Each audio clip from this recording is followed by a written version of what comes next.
Hey guys, Destined Belfyre X Quad Strike here. We're back with another scary story.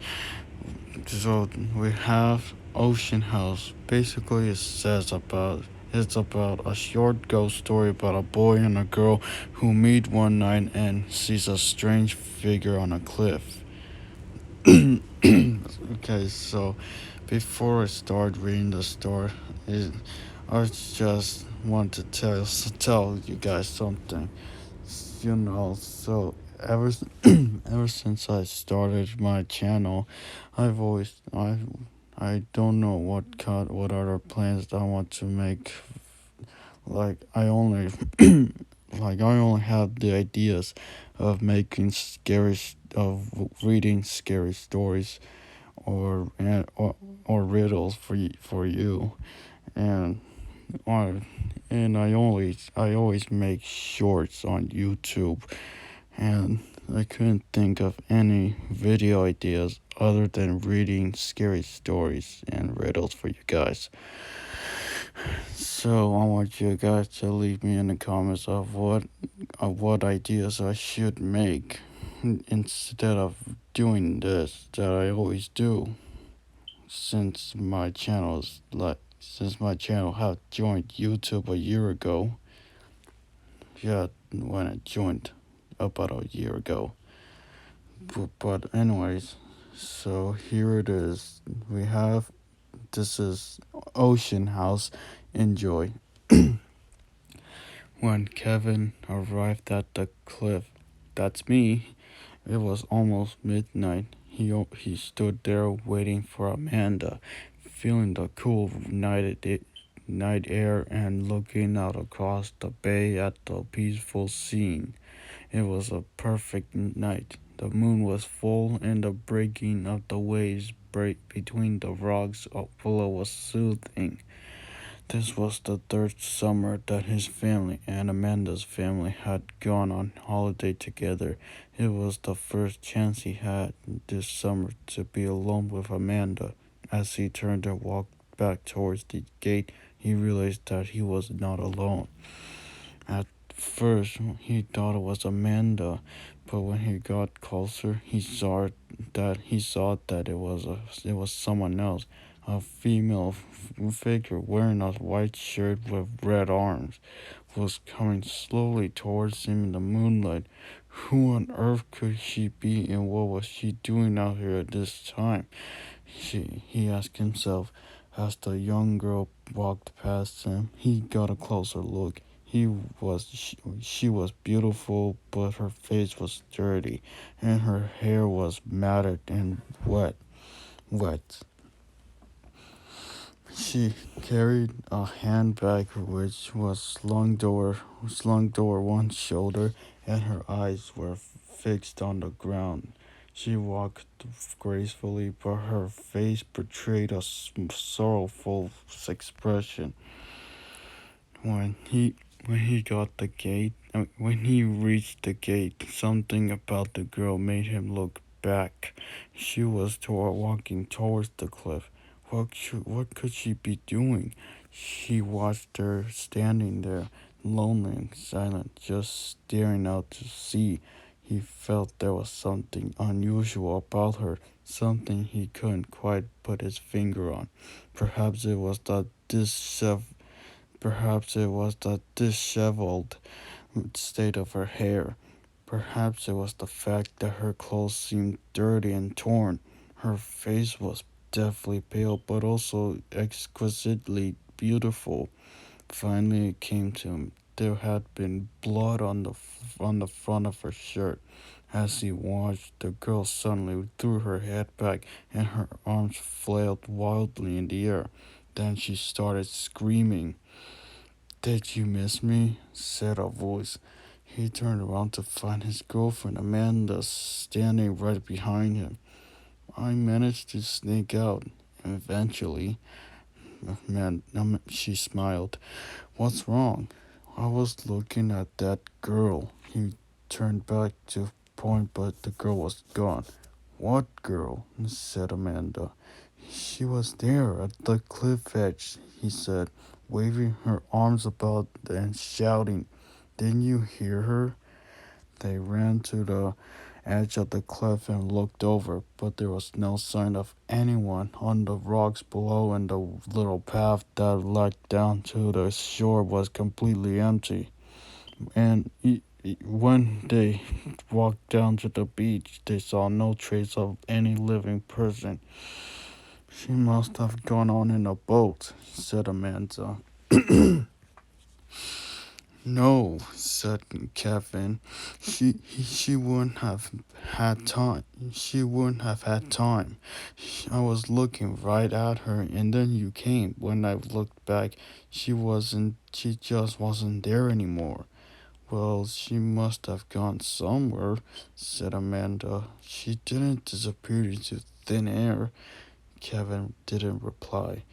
Come on, it's getting late. My parents. Come on, it's getting late. My parents will start to wonder where I am, said the girl. The young couple walked back up the pathway and headed towards home. Kevin was silent, still thinking about the strange sight he had witnessed on the cliff. The next day, Kevin was cycling through town when he met Amanda. They decided to go for lunch together and found a quiet little cafe. Remember remember what you were telling me last night, said Amanda, about that girl you saw? Well, I was telling my mother about it and she thought it was very odd.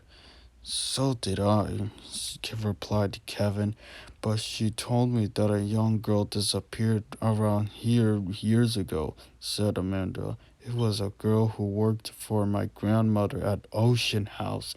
She was a maid and she just went off and nobody ever saw her again.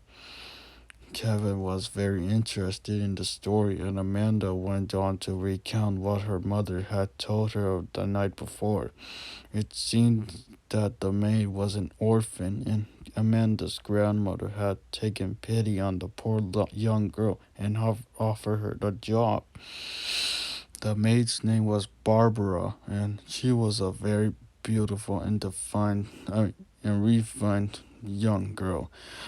Naturally, she had married many admirers among the boys who lived in the area. Young as she was very flirtatious. She was very flirtatious and enjoyed all the attention she got from young men. One night, she would be seen out on a date with one young man, and then a few nights later, she would be dating another. People in the area began to gossip about her and wonder if she would ever settle down with a nice young man. After a while, Barbara became engaged to a young fisherman who worked in the area. The fisherman and his older brother owned a small fishing business across the bay, and Barbara considered him quite a catch. When the news was announced, a number of young local men were heartbroken. Barbara had no relatives, and Amanda's grandmother had said that she could remain as a maid in Ocean House until the wedding day. She also said that Barbara could hold the wedding reception at Ocean House.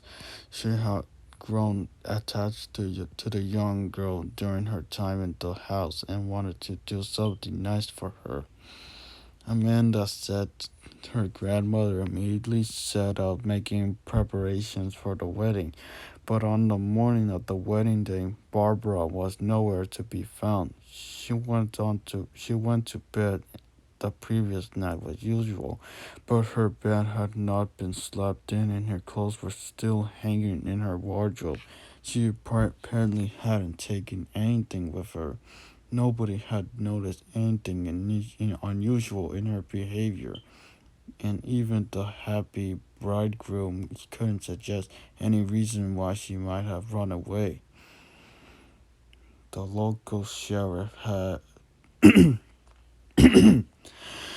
The local sheriff made exhaustive inquiries and searched the areas for days, but nothing was ever seen or heard of the beautiful young Barbara again. Amanda's grandmother, who had been very attached to the young girl, was devastated and believed that something horrible must have happened to her. Most of the neighbors, however, did not believe that the girl had come to an untimely end. They remembered how many boys she had flirted with and how she had reveled in the attention they paid to her. She must have fallen in love with some other young man, they decided, and then ran out with him to avoid having to explain things to Amanda's grandmother. According to local gossip, Barbara had been involved in many young men, and any one of them might have taken her fancy. Although Kevin wanted to know more about the story of the missing girl, that was all Amanda could remember. You know, my father knows the sheriff here, said Amanda. We could invite him over for dinner and ask him to give us all the details. Kevin thought it was a great idea, and the next night, when he arrived at Ocean House, there was a squad car parked in the driveway. Over dinner, Amanda's father asked the sheriff if there had been any news about the disappearance of the young maid named Barbara. To his surprise, the sheriff said that the mystery had finally been cleared up. Only 3 days previously, the sheriff had been to the police station talking to his deputy when a local man barged through the door. It was a fisherman who was well known and liked in the little seaport town. He had a tortured look on his face, and the sheriff led him into an interrogation room and sat him down. The fisherman said that his mind was sorely troubled, and a guilty secret weighed upon his soul. His conscience had forced him to give himself up to the police and make a confession and accept his punishment. He told the officer how years before he had passionately loved a pretty young girl who worked at Ocean House, dazzled by her flirtatious manner and the friendly smiles which he had incidentally lavished upon everyone he knew. He began to believe that she was in love with him. When he learned that his younger brother had asked for her hand in marriage and that she had accepted, he was outraged. His thoughts became dark and bitter, and he decided that the young lovers had made a fool of him. Brooding alone for days on end, he came up with a plan to take his revenge. He suddenly bided his time until the day before the wedding. On that day, he stole her younger brother's mobile phone and then sent Barbara a text message telling her to meet him in the below Cliff House at midnight. Then he deleted all traces of the message from his brother's phone and replaced it where he had found it.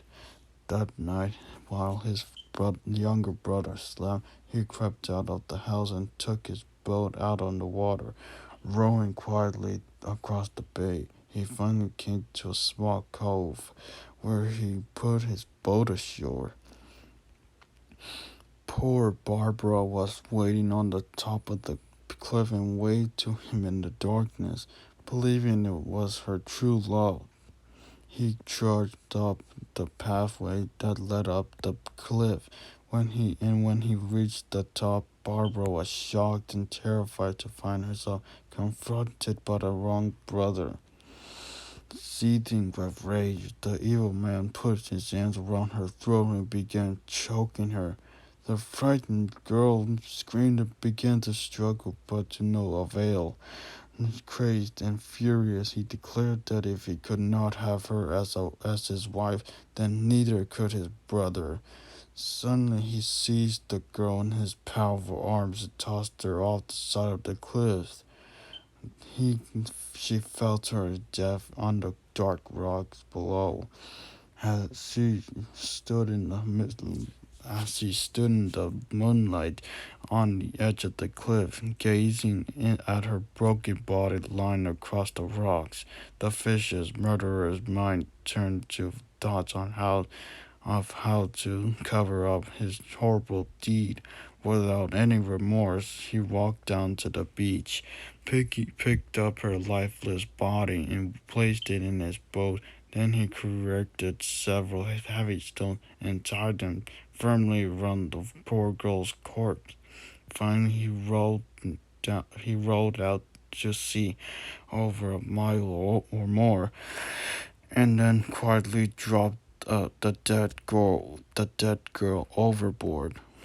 As the sheriff finished his tragic tale, everyone at the table grew silent. Years had gone by since the young maid's disappearance. Eventually, the truth had come out, and they knew what had become of the bride on that fatal night. Kevin said nothing. He couldn't stop thinking about the beautiful, haunting, and inexplicable vision that had appeared to him so long ago as he and Amanda stood together on the cliff next to Ocean House. Whoa, can't believe that happened to that girl named Barbara.